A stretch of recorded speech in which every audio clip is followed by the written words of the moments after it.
Hello everyone, welcome to doctor Amit Kumar YouTube channel. Doctor Amit Kumar YouTube channel में आप सबका स्वागत है। बच्चा, आज का जो लेक्चर है आप लोगों का सभी का वो स्पेशली क्योंकि सेमेस्टर 2 का हम बात करें एमकॉम की या फिर हम बात करें बीकॉम की, दोनों सेमेस्टर का जो ऑफलाइन एग्जाम होने वाला है एंड सेमेस्टर, उसका डेट शीट आ चुका है और सारे बच्चे परेशान हैं क्योंकि कॉलेज का पहला एग्जाम दे रहे हैं। वो जो एमकॉम के हैं वो लोग तो पहले भी ऑफलाइन एग्जाम दिए होंगे, लेकिन जो बीकॉम के हैं वो बच्चे पहली बार जो है एग्जाम दे रहे हैं कॉलेज में। उससे पहले वो स्कूल में पढ़ा करते थे या फिर कॉलेज में भी थे तो इंटर डिपार्टमेंट में थे, तो यूजी ग्रेजुएशन डिपार्टमेंट का पहली बार जो है वो एग्जाम में बैठने वाले हैं। तो थोड़े नर्वस भी हैं, थोड़े संकोच में भी हैं कि हमारा क्वेश्चन कैसा होगा, पैटर्न क्या होगा, हम किस टाइप से आंसर लिखेंगे। तो मेरा जो ये आज का जो लेक्चर है वो स्पेशली इसी चीज से रिलेटेड है। तो जो चैनल को अब तक सब्सक्राइब नहीं कर रखे हैं, चैनल को सब्सक्राइब कर लीजिए, क्योंकि आगे मैं जो मेरा अपना खुद का पेपर है जैसे स्टैटिस्टिक्स हो गया और बाद में मेरे को अलॉटमेंट हुआ था लॉ, कॉर्पोरेट लॉ, तो ये दो पेपर का मैं इंपॉर्टेंट दूंगा। बाकी इंपॉर्टेंट जो है मैं YouTube में तो अपलोड कर दूंगा क्योंकि YouTube मेरा अपना चैनल है, तो YouTube में मैं अपलोड कर दूंगा, लेकिन मैं शेयर नहीं करूंगा। तो आप लोग जब मैं अपलोड करूंगा तो जब तक आप सब्सक्राइब नहीं करेंगे, क्योंकि मैं स्टैटिस्टिक्स का शेयर कर दूंगा आपके व्हाट्सएप ग्रुप में, बिजनेस लॉ का भी, कॉर्पोरेट लॉ का भी मैं व्हाट्सएप ग्रुप में शेयर कर दूंगा, बट बाकी पेपर का जो इंपॉर्टेंट क्वेश्चन होगा वो मैं शेयर नहीं करूंगा। तो आप चैनल को सब्सक्राइब कर लीजिए, बेल बटन प्रेस कर लीजिए ताकि आपको नया नोटिफिकेशन मिलता रहे। अच्छा, एक बात और, सबसे पहली बात ये होता है कि सर हमारा क्वेश्चन का पैटर्न क्या होगा। तो आपका जो एग्जाम होने वाला है वो मैं बता दूं, जो एग्जाम होने वाला है मैं दोनों साथ में लेकर के चलता हूं। एक तो यूजी का सेमेस्टर 2 होने वाला है और एक पीजी का सेमेस्टर 2 होने वाला है। पीजी सेमेस्टर 2 होने वाला है। तो यूजी में आपका फुल मार्क्स जो है वो आपका 75 है और पीजी में जो है फुल मार्क ये आपका 70 है, क्योंकि 30 मार्क्स का आपका एंड से मिड से हो चुका है और आप लोगों का 25 मार्क्स का मिड से हो चुका है।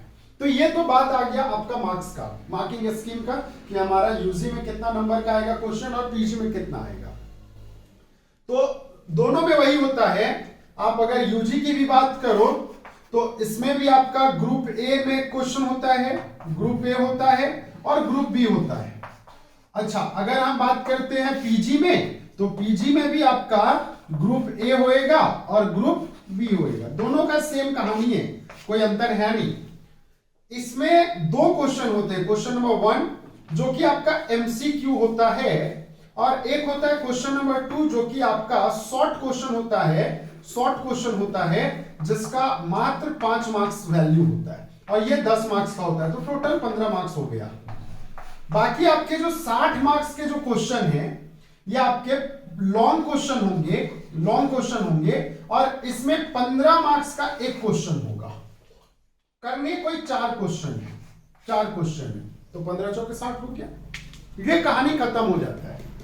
अच्छा, ग्रुप ए आपका पीजी में भी कुछ ऐसे ही कहानी है, क्योंकि पीजी का बच्चा एग्जाम दे रखा है सेमेस्टर 1 का, तो क्वेश्चन 1 जो है वो एमसीक्यू होगा और क्वेश्चन 2 जो है ये आपका 5 नंबर का शॉर्ट होगा, बाकी जो है आपका लॉन्ग क्वेश्चन होगा।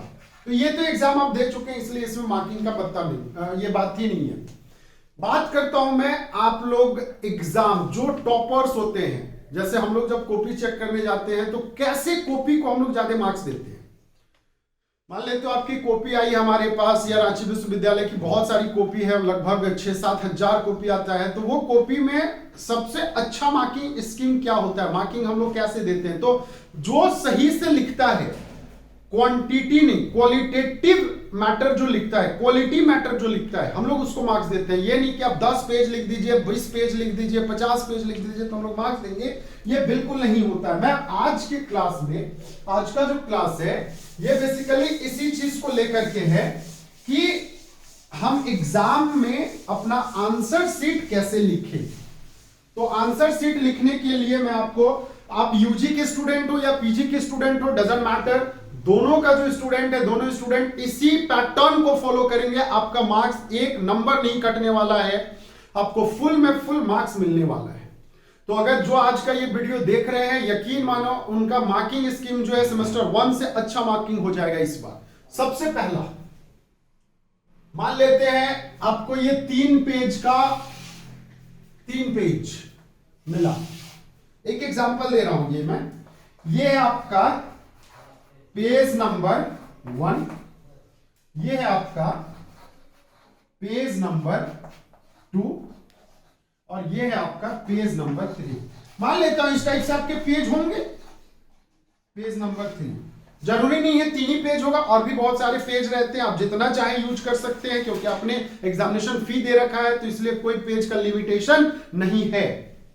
सबसे पहले आप कभी भी जब आंसर स्टार्ट करेंगे तो आप सीरियली करेंगे तो ज्यादा बेनिफिट में रहेंगे। अगर सीरियली नहीं भी करते हैं तो मैटर नहीं करता है, लेकिन कोशिश करिए सीरियली मैटर ये करने का। तो सबसे पहले जब भी आंसर स्टार्ट करें, जैसे ग्रुप ए है तो आप यहां पे ग्रुप ए बड़े बड़े अक्षरों में आप लिख लेंगे ग्रुप ए। तो ग्रुप ए का आपने ये क्वेश्चन का सॉल्यूशन करना आरंभ कर दिया है।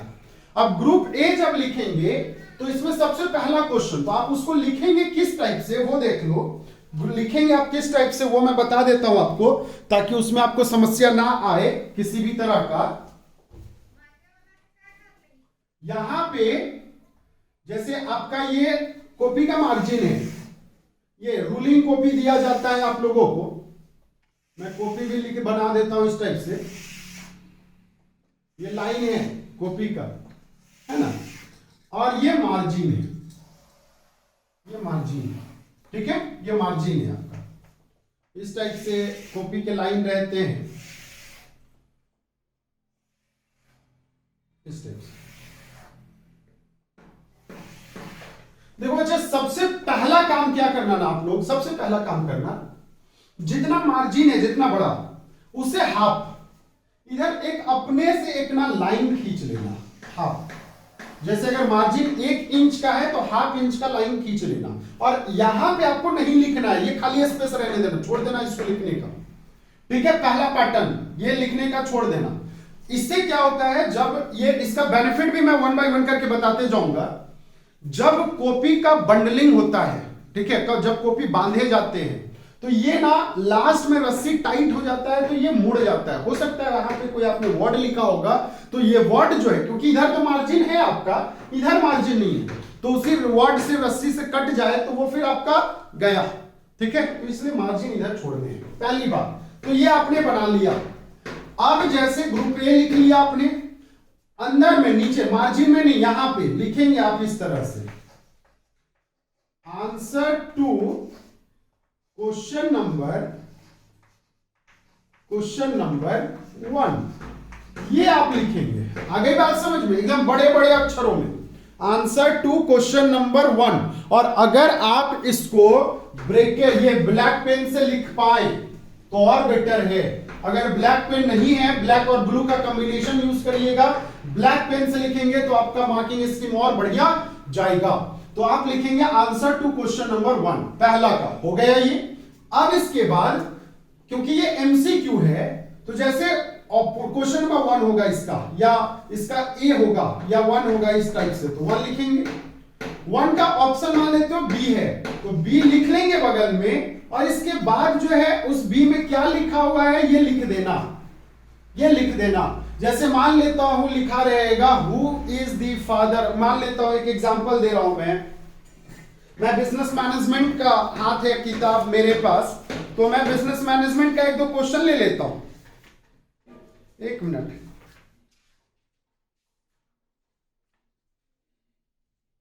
हाँ, लिखा हुआ है क्वेश्चन में प्लानिंग इज, प्लानिंग क्या है, शॉर्ट टर्म है, मिडिल टर्म है, लॉन्ग टर्म है, या फॉर ऑल ऑफ देम। तो आंसर इसका डी, प्लानिंग क्या है, फॉर ऑल ऑफ देम। ऐसा जरूरी नहीं है कि सिर्फ मिड टर्म होगा, लॉन्ग टर्म होगा, शॉर्ट टर्म होगा। तो आपने डी देखा तो डी ऑप्शन में डाला, और यहां पे लिख लेंगे बगल में all of them, is it clear? इस टाइप से फिर एक लाइन छोड़ देना आराम से। फिर क्वेश्चन नंबर 2 इसी का क्वेश्चन नंबर 2 जो है वो बोलता क्या है, ठीक है। आपका एक और क्वेश्चन मैं ले लेता हूं, ध्यान से सुन लेना थोड़ा सा। हाँ, बजट रेफर टू, या फिर एक क्वेश्चन है which of the following is the type of policy, किस तरह का पॉलिसी का टाइप है, कौन सा है? तो बेसिक पॉलिसी, रिटन और ऑरल पॉलिसीज, मतलब निम्नलिखित में से कौन सा पॉलिसी का प्रकार है? तो बेसिक पॉलिसी हो गया, रिटन पॉलिसी हो गया, जनरल और सब्सिडरी पॉलिसी हो गया, या ऑल ऑफ देम? तो ऑल ऑफ दी अबव। तो फिर से डी लिखेंगे और बगल में लिखेंगे ऑल ऑफ दी अबव, इस टाइप से। देखो यहां पे अगर आप ये ऑप्शन नहीं भी लिखोगे तो चलेगा, ऑप्शन नहीं भी लिखोगे तो चलेगा, लेकिन लिख दोगे एक एक लाइन तो क्या दिखा। हाँ, क्वेश्चन लिखने की कोई आवश्यकता नहीं है, क्वेश्चन लिखने की कोई आवश्यकता नहीं है कि हम पहले क्वेश्चन लिख रहे हैं उसके बाद आंसर लिख रहे हैं, नहीं, डायरेक्टली क्वेश्चन नंबर डाल दीजिए। 1 का डी है तो डी लिखिए, बगल में उसका क्या है वो लिख दीजिए। 2 का डी है तो उसका बगल में क्या है वो लिख दीजिए। आगे बात समझ में? क्वेश्चन 1 खत्म हो गया, क्वेश्चन 1 क्या हो गया? खत्म हो गया। क्वेश्चन 1 में अब जान नहीं है, तो अब क्वेश्चन 2 जो है हम यहां से स्टार्ट नहीं करेंगे। अगर यहां पे पेज आपका खाली रह गया तो आप यहां पे प्लीज टर्न ओवर लिख देना, पीटीओ, और नेक्स्ट पेज में जब आ जाओगे तो फिर से लिखेंगे answer to question number 1, sorry हो गया 2। अब कौन सा है? 2, इसको अंडरलाइन कर देना। Is it clear? अब देख लो, ये तो एक एक नंबर का क्वेश्चन है, ये एक एक नंबर का क्वेश्चन है, और ये क्वेश्चन 5 नंबर का है। तो 5 नंबर में क्वेश्चन में पूछा है, मान लेते हैं छोटा सा क्वेश्चन लेते हैं हम यहां पे, हाँ,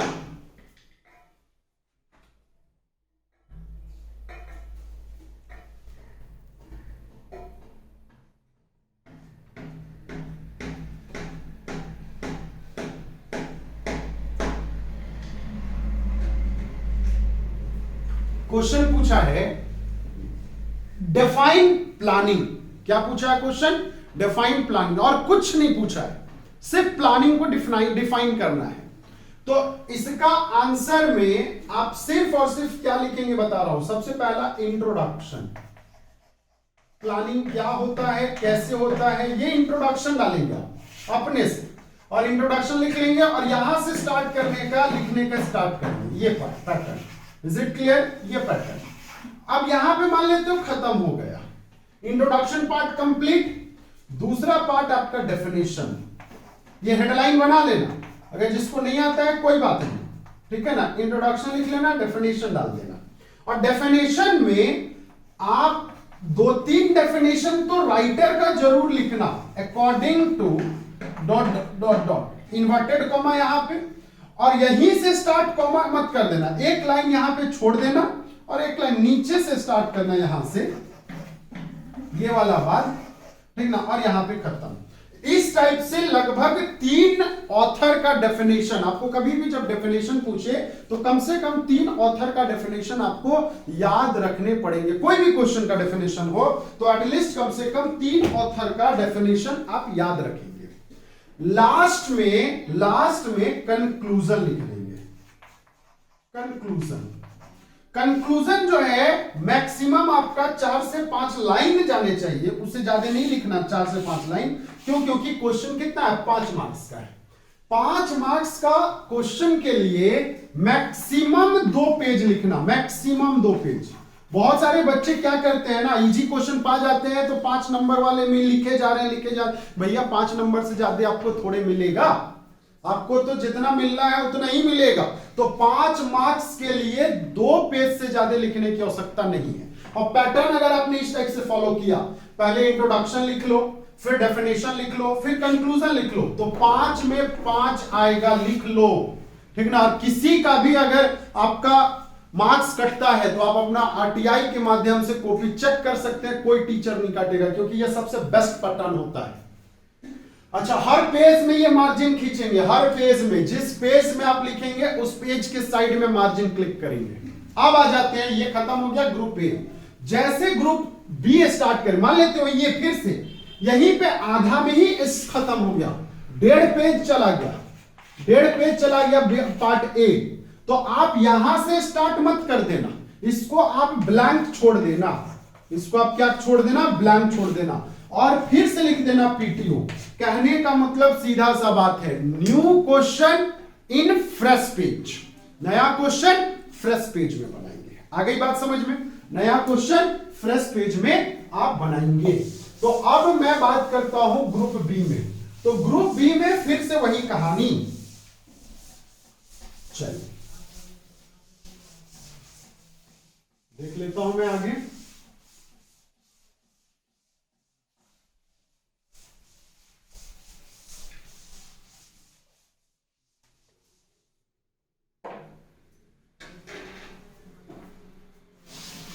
समझ लो, नेक्स्ट बात, ग्रुप बी, फिर से हेडलाइन बना देना ग्रुप बी का।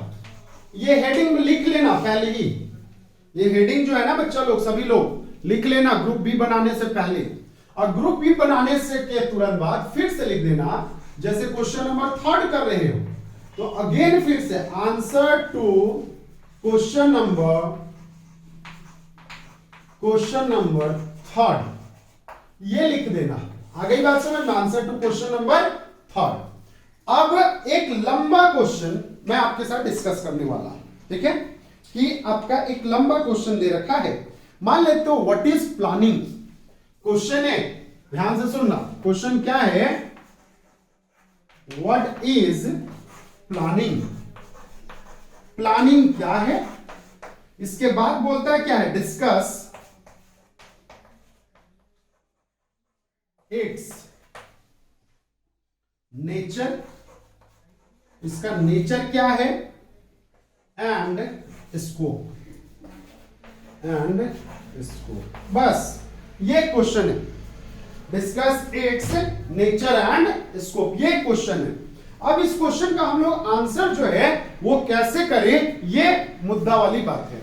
सबसे पहले व्हाट इज प्लानिंग हमने ये देखा, तो हमने क्वेश्चन नंबर 1, तो सबसे पहला बात लिखेंगे यहां पे ऐसे, इंट्रोडक्शन का पार्ट, ये लिख देना इंट्रोडक्शन का पार्ट। अच्छा, जरूरी नहीं है कि इंट्रोडक्शन आपको लिखना है, ये आप नहीं भी लिखोगे तो चलेगा, याद रखना। ये मैं यूपीएससी में भी ऐसे एग्जाम में पैटर्न क्वेश्चन लिखे जाते हैं, तो इंट्रोडक्शन जो है अगर आप नहीं भी लिखेंगे तो चलेगा, लेकिन हाँ इसमें कंटेंट जो है वो लिखना है, कंटेंट को नहीं छोड़ेंगे।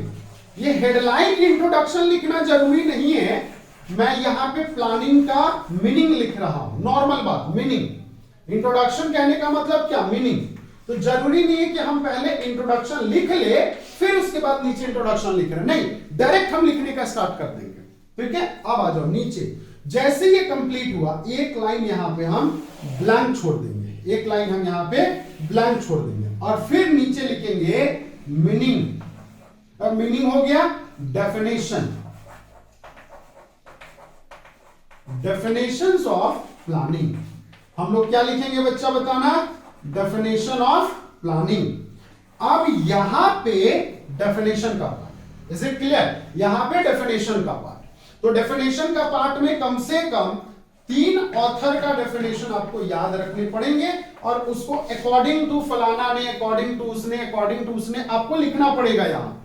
अगर याद नहीं है तो गलत मत लिख देना, बात समझ में आया, ऑथर का नाम गलत लिख करके डेफिनेशन मत डाल देना, ठीक ना, लिख देना वहां पे अकॉर्डिंग टू स्पेसिफाइड ऑथर, ठीक है, नाम मत लिखना, क्या दिक्कत है। या फिर अगर नाम याद ना आए तो डेफिनेशन 1 डालना, ठीक है ना, डेफिनेशन 2 डालना, डेफिनेशन 3 डालना, बस नंबरिंग कर देना और लिख देना कि the above definitions are given by famous author, ठीक है। नाम हमको याद नहीं है, बहुत सारे फेमस ऑथर थे, उन्होंने ये डेफिनेशन दिया। अगर अगला को 5 नंबर मिलेगा तो कुछ 4 नंबर तो जरूर मिलेगा, ठीक है, ये पार्ट हो गया।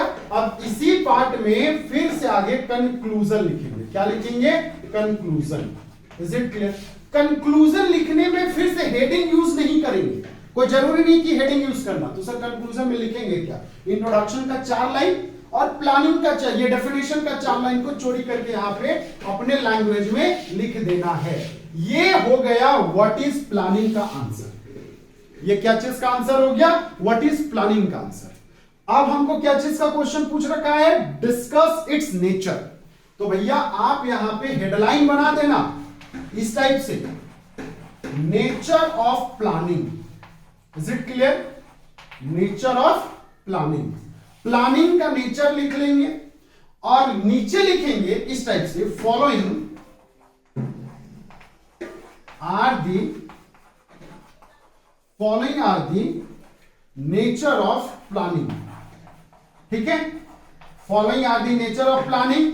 Point number 1, point number 2, point number 3, point number 4, और सिर्फ जो हेडलाइन होता है ना वर्ड का वो लिखेंगे। और लास्ट में जब भी होगा तो and so on, and so on. ये डेफिनेशन, ये नेचर का पार्ट। अब सुन लेना एक बात, यहां पे सिर्फ और सिर्फ जो आपने किताब पढ़ा होगा तो जो बोल्ड कलर का जो होता है ना, बोल्ड फॉन्ट, बस इसको यूज करेंगे और कुछ नहीं यूज करेंगे। जैसे planning is a continuous process, तो बस यहां पे लिखना क्या? Planning is a continuous process, उससे ज्यादा कुछ नहीं लिखना है। ठीक है, अच्छा, जैसे ये आपने कंप्लीट किया, एक लाइन फिर से छोड़ देंगे, यहां पे फिर से छोड़ देंगे और फिर लिखेंगे आगे explanation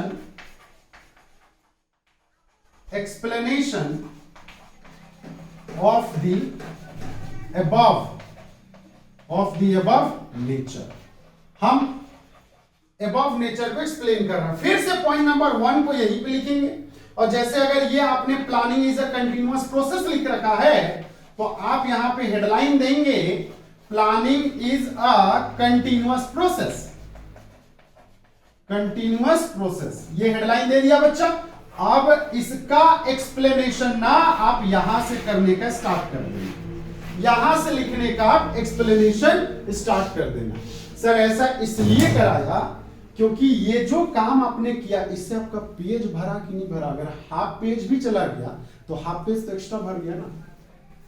is it clear? Half page extra भर गया ना। इसी टाइप से सेम स्कोप में भी आप लिखेंगे स्कोप ऑफ प्लानिंग, इसका following are the scope of planning, और उसके बाद फिर नंबरिंग 1 2 3 4 5 6 एंड सो ऑन। इसलिए क्योंकि स्कोप प्लानिंग के बहुत बड़े हैं, हमें बस 5 देना है, लिखना है, इसलिए मैंने 5 लिखा है।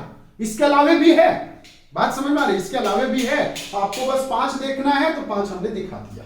ठीक है, और ये कंप्लीट क्वेश्चन का मैक्सिमम जो पेज जाएगा, मैक्सिमम वो 5 पेज का होगा, मैक्सिमम, मतलब आगे पीछे मिला के 2.5 पेज। अगर हम सिर्फ काउंट ऐसे करें तो 2.5 पेज में सफिशिएंट है, सफिशिएंट, और इतना 2.5 पेज में एकदम कंफर्म हो जाएगा। अच्छा, दूसरा बात, क्योंकि हमें सिर्फ 4 क्वेश्चन करने हैं लॉन्ग टाइम के, अगर आपको कोई भी क्वेश्चन 3 क्वेश्चन आया उसके बाद कोई भी जमा क्वेश्चन आ ही नहीं रहा है, तो जैसे व्हाट इज प्लानिंग पूछा है तो स्टेप ऑफ प्लानिंग आपको याद होगा, या प्लानिंग से रिलेटेड कुछ भी तो याद होगा ना।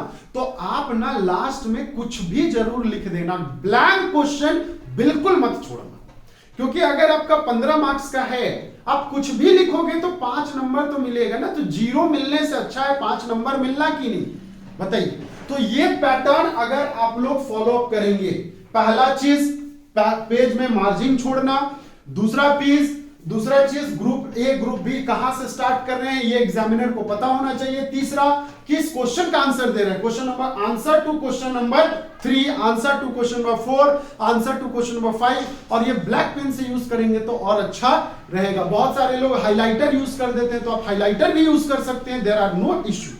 रेड पेन बस यूज नहीं करना है, ग्रीन पेज यूज नहीं करना है, बाकी आप ब्लैक पेन यूज करो, येलो हाइलाइटर यूज करो, या फिर आप ब्लू पेन यूज करो, तीनों यूज करो, डोंट वरी, ठीक है, चिंता वाली कोई बात नहीं है। तो यहां तक अगर आपको ये वीडियोस आज का समझ में आया होगा तो आप अपने फ्रेंड के साथ, और ये सिर्फ रांची यूनिवर्सिटी का ही कहानी नहीं है, ये पूरे ऑल ओवर इंडिया का है, और साथ में यूपीएससी में जो एग्जाम देते हैं उसका भी पैटर्न इसी तरह से होता है। और क्योंकि ये पैटर्न मैं जब सीए कर रहा था, सीएस कर रहा था मैं खुद अपना, जब सीएस का जब एग्जीक्यूटिव क्लियर हो गया था मेरा, या एग्जीक्यूटिव में भी या फाउंडेशन में भी हमने इसी पैटर्न से लिखा था, और मेरा मार्क्स एक एक बार में एग्जीक्यूटिव भी क्लियर हुआ था और एक एक बार में फाउंडेशन भी क्लियर हुआ था। तो फाइनल कुछ कारणवश मैंने नहीं किया सीएस का, साथ में सीए भी कर रखा था, तो उसका भी इंटरमीडिएट तक ही था, तो उसके बाद मैंने फिर उसको छोड़ दिया था। तो वहां पे हम लोग इसी पैटर्न से लिखते थे, और इस पैटर्न से लिखोगे तो आपका आंसर बहुत बढ़िया रहेगा, बहुत सटीक जाएगा। तो आप ऑलवेज हमेशा यही चीज को फॉलो अप करेंगे, क्योंकि ये वीडियो मैं बार बार नहीं बनाऊंगा, ये एक बार बना दिया तो आप इसको पूरे ग्रेजुएशन, पूरे होल टाइम यूज करेंगे। Is it clear? Okay, thank you and all the best for your upcoming examination. और अगला वीडियो जो है वो मैं डालूंगा आप लोगों का जो इंपॉर्टेंट क्वेश्चन होगा उससे रिलेटेड। Okay, thank you.